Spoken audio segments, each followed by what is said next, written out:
Y esta tarde precisamente quiero tocar un tema que algunos quizás se preguntarán qué tiene que ver la iglesia con la salud. Bueno, la iglesia tiene que ver mucho, no solamente con la salud espiritual, sino que también con tu salud física, con tu salud interna, por así decirlo. La iglesia tiene mucho que ver porque es el centro o el lugar donde se origina todo. Por esa razón, quiero invitarte a que abras tu Biblia. Vamos a ver 5 citas en esta tarde. Hechos 20:28. Hechos 20:28. Y la palabra del Señor dice así: Por tanto, mirad por vosotros y por todo el rebaño en que el Espíritu Santo os ha puesto por obispos para apacentar la iglesia del Señor, la cual él ganó por su propia sangre. La primera vez que aparece la palabra iglesia en la Biblia, en el Nuevo Testamento precisamente, fue mencionada por nuestro Señor Jesucristo en Mateo 16:18. El griego principal de la palabra iglesia es la palabra eclesia, que significa reunión, significa congregación, comunidad, asamblea, iglesia. Todos esos significados tiene. ¿Cuál es el propósito de una reunión, de una iglesia? Por ejemplo, ahorita en estos momentos tenemos una reunión virtual, una reunión cibernética, donde no solamente están parte de algunos hermanos de la iglesia, sino que también hay hermanos de otras naciones y otros países, y nos hemos congregado con el único objetivo de aprender. La primera pregunta sería: ¿cuál es la función de la iglesia? Mire esto. Aquí lo dice claramente Hechos 20:28. Por tanto, dice: mirad por vosotros. Ahí lo están, gracias chicos, ahí lo están poniendo los hermanos. Primero tiene que verse usted. Primero tiene que verse el pastor para poder instruir, porque para eso hay un pastor. ¿Cuál es la función del pastor? Dice que tiene que velar por él y por el rebaño. Por eso es que tú tienes que tener cabeza, tú tienes que tener pastor, tú tienes que tener una persona que te guíe, que te enseñe, que te muestre, que te vaya enseñando el camino. Y tú tienes que ser dócil en ese sentido, de saber que no lo sabes todo. Tú puedes tener conocimiento de la palabra, pero estás aprendiendo al igual que tus servidores. Dios me ha permitido tener un conocimiento, conocemos la palabra, hemos estudiado para honra y gloria del Señor, tenemos una carrera, tenemos una licenciatura, una maestría, pero eso no da el hecho de querer sentirme más o por encima de los demás, jamás, sino que eso nos sirve para poder enseñar correctamente la palabra como tiene que ser. La única verdad es Cristo. Y una verdad principal es que tenemos que velar por el rebaño. Velar por el rebaño.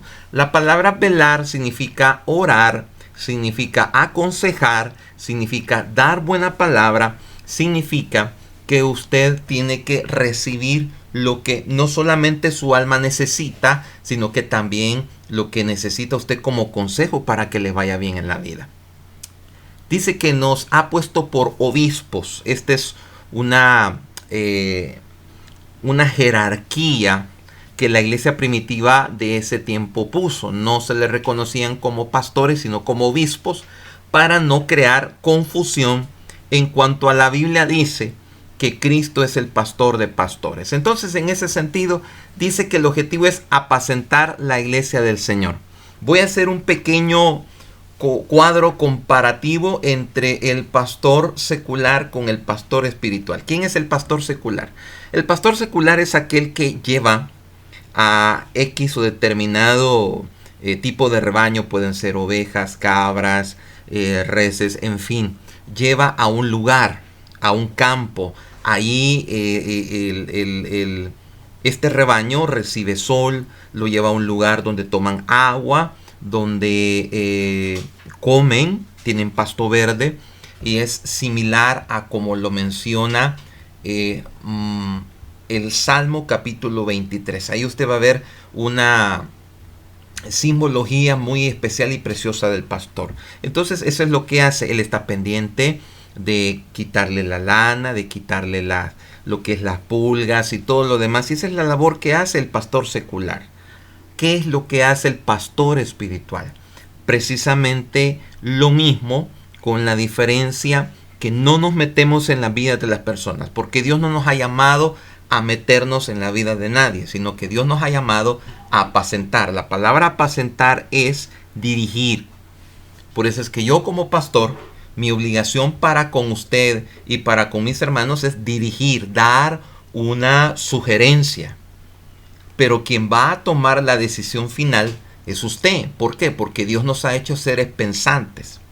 Si yo vengo y a usted lo manipulo y hago algo, entonces yo estoy jugando con su identidad. Y cada uno de nosotros, Dios nos ha dado una identidad de hijo de Dios. O sea, no hay que olvidar, todos los aspectos están presentes. Usted figurativamente es oveja, pero espiritualmente usted es hijo de Dios.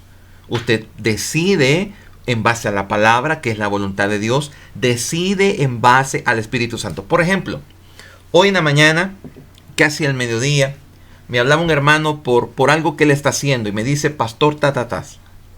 Y me empezó a decir, y le digo yo, hermano fulano, ¿usted tiene paz en el corazón? Y me dice él, no, pastor, no lo haga, porque es el Espíritu Santo. Y me dice, ¿usted qué me aconseja? Entonces vengo yo y le digo, en base al conocimiento que el Señor me ha dado, ¿sí? ¿Quién tomó la decisión final? El hermano, basado en la sugerencia que se le da. Yo, y le soy así sincero, yo no soy el pastor del hermano, pero él me pide mi ayuda y yo como pastor no puedo negarme. Por ejemplo, cuando alguien me dice, pastor, oramos con todo gusto.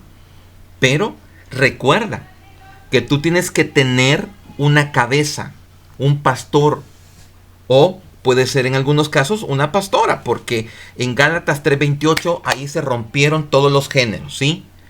Cuando la Biblia dice que Pablo no le permite a la mujer, recuerde que eso es cultural. Eso es cultural. Dios no es que ha delegado solo esto a los hombres, lo ha delegado a hombres y mujeres. Y donde no hay un hombre, Dios levanta una mujer. Pero esa es otra historia, otra enseñanza de otro día. Hablando de lo que nos compete, los pastores estamos para eso, para apacentar, para guiar, para enseñar, para que usted tome las decisiones, para que usted en Cristo accione. Porque a eso nos ha mandado el Señor, para apacentar la iglesia, la cual Él ganó por su propia sangre. La iglesia le pertenece a Jesucristo, Él la ganó. Nosotros solo somos simples administradores. Yo no soy dueño de la iglesia, quien es el dueño de la iglesia es Cristo. Yo solo la administro en base a lo que la palabra dice, en base a lo que he aprendido. Y entonces ahí vamos. ¿Por qué? Porque al final, cuando todos estamos delante de su presencia, yo voy a dar cuentas de lo que enseñé, de lo que dije, de lo que hice y todo, porque me dice el Señor, yo te dejé como mi gerente, pero el dueño soy yo, me va a decir el Señor. Y así es, por eso es que ningún pastor se tiene que adueñar de las ovejas. No, se puede sentir el cariño del pastor hacia las ovejas, pero jamás en ningún momento decir, ay, esto es mío. No, o sea, no tenemos nada. No tenemos nada. Es más, cuando seamos retirados conforme y en base a la palabra de esta tierra, no nos vamos a llevar nada. Entonces, somos simples administradores que debemos caminar con temor y temblor delante de la presencia del Señor. Porque esto no es un juego. Estamos tratando con almas. Estamos tratando con personas que su destino se está jugando no solamente en lo secular, sino en lo espiritual. Y ambos dependen uno del otro. Entonces, como primer punto, usted tiene que saber que cada pastor está puesto para apacentar, para darle la comida correcta, para orar por usted, para corregirle cuando sea necesario. Sí, o sea, usted tiene que recibir también la corrección si hay algo que no se está haciendo bien, porque la oración no es contestada. ¿Qué es lo que pasa, pastor? Entonces, hay que saber bien cómo están dándose las cosas. Vamos al número 2. Primera de Corintios 12:28 dice la Biblia, y aún nos puso Dios en la iglesia. Hay un orden, y eso sí debemos de sabernos. Hay un orden, una jerarquía que debemos respetar. A unos, dice, puso Dios en la iglesia. ¿Quién lo pone? ¿Quién me puso a mí en Gesiel? El Señor. Y eso lo tengo más que comprobado. Ya no lo dudo. A los primeros años sí lo dudo. Hoy ya no. Yo sé que soy el pastor de esta iglesia y que el Señor me dio Gesiel y no nada más. O sea, no hay para dónde. A unos puso Dios en la iglesia. Dice, Dios es Dios quien ubica. Es Dios quien hace. Por eso es que nunca te vayas a mover algo solo por tu propia. Es más, cuando tú te vas a mover, tu pastor va a recibir y él te va a dar la bendición para que cuando tú te vayas de una iglesia, tú te vas en bendición. Tú no te vas en contra de la bendición del cabeza o del padre de familia. Porque uno como pastor tiene mucha responsabilidad, pero también tiene un respeto y una honra, que cada quien la va a ir conociendo de acuerdo a cómo vaya madurando. Hay un orden específico. Y Dios pone a cada siervo. Hay otros que sí, no le voy a negar, se han impuesto, han dividido iglesias, se han ido y ahí yo no me meto. Pero yo sí le puedo decir algo. Cuando un pastor es puesto por el Señor, tiene respaldo. Dios lo bendice, Dios lo saca adelante y hay algo bien maravilloso en todo esto. ¿Por qué? Porque hay un orden. Dice la Biblia, primeramente apóstoles. Recuerde que el ministerio quíntuple está activo. Hay algunos que dicen, no, los apóstoles ya no son para este tiempo. Falso, fue Dios quien los impuso. Fue Dios quien los puso y fue Dios quien los bendice. Entonces dice primeramente apóstoles, luego profetas, los terceros maestros, luego los que hacen milagros, después los que sanan, los que ayudan, los que administran, los que tienen don de lenguas. Cada iglesia tiene su propio orden. Por ejemplo, en el caso de nosotros, tenemos nuestro propio orden. Nosotros tenemos líderes y se le dice al líder qué tiene que hacer. Al líder se le ordena, al líder se le dice, hay alguien por cada ministerio. Por ejemplo, en el ministerio de multimedia es hermano Edgar. Es a él, yo trato con él, yo le digo, mire esto, haga lo otro, y él es el que le da a los hermanos que están bajo su cargo todo. Pero hay un orden. El pastor es la cabeza principal y luego viene hacia abajo. ¿Qué pasa, por ejemplo, cuando alguien quiere sobrepasar o hacer cosas a espaldas del pastor? No hay bendición, te estás viniendo para abajo. Sino que en ese sentido tú tienes que comunicar, más cuando tiene que ver con la iglesia. Tú no puedes hacer nada si tu pastor no te lo ha dicho, no te lo ha autorizado. En el caso de los ministerios, es el pastor quien decide, no es cada líder, sino que cada líder llega y le dice, mire, el de consejería, mire, yo quiero hacer esto. Ok, entonces se le da el visto bueno. Si tú quieres ver la bendición, y precisamente hoy que viene para el mes de julio, tú tienes que estar bajo autoridad. Porque esto es como una familia, es como el padre con el hijo. Y aunque tú puedas tener más años, pero si tú no te sujetas, si tú no te metes bajo autoridad, bajo cobertura, bajo seguimiento, no vas a funcionar. Porque para eso Dios te ha puesto una autoridad, Dios te ha puesto una cabeza. Y Dios pone el orden. Por eso es que si tú lo estás leyendo ahorita, precisamente ahí mis hermanos ya te lo pusieron, es para que tú sepas cómo funciona todo. Hay un orden específico. Cuando tú vas a un lugar, tú tienes que aprender a respetar a la persona que está ahí y saber que hay una autoridad y que esa autoridad se respeta. Ah, mire, son hombres y yo no. Bueno, entonces ahí vas a obtener tus resultados. Pero la Biblia me demanda que hay un respeto, hay una jerarquía, hay una autoridad y tú tienes que respetarla. En nuestra iglesia pasa algo bien lindo. Hay hermanos, por ejemplo, porque voy a poner ambas cosas, que ellos cuando van a salir o no van a venir a la iglesia, me avisan. Pastor, no me espere tal cosa porque no voy a hacer tal cosa. Y hasta me piden la bendición. Y le digo, ¿cómo no, hermano? Gloria a Dios. El pueblo no tiene que hacerlo, sin embargo lo hacen. ¿Sabe quién sí tiene que hacerlo? El servidor. Porque el servidor, aunque se debe a Cristo, tiene su cabeza. Y por eso es que el servidor tiene que decir, mire pastor, yo pienso esto. ¿Qué opina usted? Le digo, bueno, está bien, démosle. Pero si tu pastor no te autoriza, tú no puedes hacer nada porque el hecho que tú seas encargado de un ministerio, tú estás bajo autoridad. Y todo lo que tú hagas enmarcado en la iglesia, tú no tienes por qué hacer algo sin que tu pastor lo sepa. Diferente es las cosas de las personales, lo que tú quieras hacer, no estás obligado. Hay algunos hermanos que sí lo hacen, por ejemplo, me dicen, pastor, yo quiero hacer esto, ¿usted qué opina? Voy a comprar aquí, voy a comprar allá. Entonces uno los orienta. Pero en el caso En el caso, amén, hermana María, así es, una de ellas es usted, yo la bendigo, amén, hermana Zaidita. En el caso de lo espiritual, nadie puede hacer nada sin la autorización del pastor. No se puede, porque hay una cabeza. Y si tú vas en contra, entonces vas en contra de la bendición. Tercer punto, segunda carta a los Corintios 8:24. Dice, y esto ya va la parte de la congregación.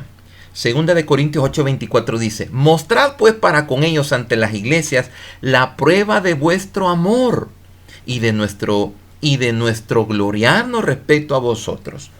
Aquí ya vamos a la parte de la congregación. ¿Cuál es la función de la congregación en la iglesia? Adorar al Señor, llegar a tiempo, participar de todo lo que se conoce como liturgia, porque la liturgia es el programa que se desarrolla en una iglesia. Empieza con la oración inicial, con la lectura bíblica, las alabanzas, la administración, la palabra, el recoger la ofrenda y la bendición. Todo eso se le llama liturgia, que significa única y sencillamente el programa que desarrolla una iglesia. Entonces, la oveja o el hijo de Dios tiene que hacerlo, como dice la Biblia, por amor. ¿A mí de qué me sirve ahorita tener gente conectada que no quiere hacerlo? Va a estar ahí obligado, entonces no hay fruto. Yo no puedo obligar a nadie porque todo en el Señor es con 3 detalles: por amor, voluntario y de corazón. Entonces, yo no puedo obligarle a usted, sino que usted tiene que venir porque usted lo desea, porque usted lo siente, porque usted se siente bien. Lo mismo pasa con las ofrendas, con los diezmos, con las siembras, los pactos. La Biblia nos indica y nos enseña que yo tengo que enseñarle, valga la redundancia, pero no obligarle. Porque es usted quien tiene que sentir en el corazón de decir, no, esto es del Señor. Y cuando Dios lo pone en ti, te agarra una desesperación que usted mismo lo hace y ya no lo puedes obviar. ¿Por qué? Porque Dios lo puso en tu corazón. Entonces, ¿cuál es la parte de la iglesia? Cuando tú vayas a hacer algo, hazlo por amor. Vas a cantar, canta con el corazón. Pero te quiero dar un consejo. No critiques a aquellos hermanos que o se gozan en la alabanza o no se gozan. Ay, déjalos. Vela por ti. Mira por ti. Sino que velo tú. Si los demás se gozan, gloria a Dios. Si tú ves a alguien que está ahí como que es tronco, ay, déjalo. O sea, no te molestes, porque cada quien Dios le ha dado una forma de ser y eres tú el que tiene que irte metiendo al redil. Tercer punto. Cuarto punto. Efesios 1, del 22 al 23. ¿Por qué te he venido hablando de lo que el Señor hace con los pastores? Los pastores tienen que hacer con la iglesia: apacentarla. Hay un orden, la iglesia, porque vamos a esto que es el punto medular. Dice la Biblia, Efesios 1 del 22 al 23, y sometió todas las cosas bajo sus pies. ¿Por qué la iglesia, pastor? Porque el Señor le entregó poder, autoridad a la iglesia. Y dice que está bajo los pies. Si tú estás sentadito, mírate tus pies. Amén. Míratelos. ¿Sabes qué estás viendo? Ahí están abajo las cosas. Eso se llama autoridad. Por eso es que tú tienes que estar bajo autoridad, pertenecer a un lugar, no tanto por el nombre, sino estar bajo autoridad. Tener cabeza, tener un pastor. Cuando tú estás así, dice, sometió todas las cosas bajo sus pies y, lee bien, y lo dio por cabeza sobre todas las cosas a la iglesia. Mira qué interesante. Si tú no estás bajo autoridad, no se te van a someter las cosas. Ah, no, a mí lo que diga el pastor me vale. A mí me tiene sin cuidado. Yo voy a hacer lo que quiera. No vas a obtener resultados. No los vas a obtener. Es más, vas a ser títere del diablo para que haga contigo lo que te dé la gana. Porque la palabra es claro y dice que lo dio por cabeza. Ya te lo entregó. Entonces tú tienes que estar bajo sumisión para que las cosas se te sujeten. Y dice 23, la cual es su cuerpo, la plenitud de aquel que todo lo llena en todo. Tú quieres tener poder, tú quieres ver milagros, tú quieres ver que cosas sucedan, métete bajo autoridad. Nunca hagas nada a espaldas de tu pastor o a espaldas de Dios o a espaldas, no, tienes que estar bajo autoridad. Tienes que respetar, tienes que tener ese alineamiento, porque Dios nos ha dado la autoridad, tenemos todo. Si la Biblia dice que todo lo que dijeres no será hecho, entonces tienes que saber que la única institución sobre la tierra que Dios nos ha dado poder es la iglesia. Y finalizo con esto. Y nos vuelve a hablar el Señor. Efesios 5:23 dice, porque el marido es cabeza de la mujer. Esta es una responsabilidad tremenda. Este es un simbolismo, una símil. La Biblia dice que el marido es el encargado, el sacerdote, el que tiene que llevar la provisión, el que tiene que tratar a su esposa con amor, con cariño, los hijos, todo. O sea, esta es una responsabilidad tremenda. No significa que tú te vas a imponer o maltratar o golpear a tu mujer. No equivoques los términos. Cuando la Biblia dice cabeza es porque piensa, siente, hace las cosas como tienen que ser. Luego hay una coma y dice, así como Cristo es cabeza de la iglesia. Como lo dije al principio, los pastores solo somos simples administradores, pero sí tenemos una cuota y una autoridad de poder que Dios nos ha dado. Tenemos que saber que Cristo es la cabeza, Cristo es el dueño, Cristo es todo por sobre todo, más nada, menos nada. Y como Cristo es la cabeza, Cristo no nos daña, amados. Cristo no nos maltrata. Cristo no nos hace sentir mal. Cristo no nos achica. Cristo nos ayuda en nuestras debilidades, dice la palabra. Y luego dice, la cual es su cuerpo y Él es su Salvador. Pastor, ¿cuál es el objetivo de este mensaje? Que tú puedas crecer en el Señor y que tú puedas ver todo lo que el Señor ha dado. Tenemos una responsabilidad maravillosa, pero ¿sabes qué? Hoy más que nunca aprovechémosla y veamos cómo la gloria de Dios cae cada día. Este es tu momento, amado. Este es tu momento para que tú entres en orden, en señorío, en cobertura, y vas a ver de aquí en adelante todo lo que Dios va a hacer por ti y por mí. A Él sea la gloria. Padre, gracias por esta tarde, por cada uno de mis hermanos. Si hay alguno, Señor, que necesita, Padre, de ti, llénale su mente, su corazón. Y en el nombre de Jesús, yo te pido, Señor, que podamos doblegar la cerviz, que podamos ser obedientes, meternos, Padre, bajo autoridad y cobertura y hacer las cosas como tienen que ser. Los bendecimos y los cubrimos con toda clase de bendiciones. En el nombre de Cristo Jesús. Amén, amén y amén.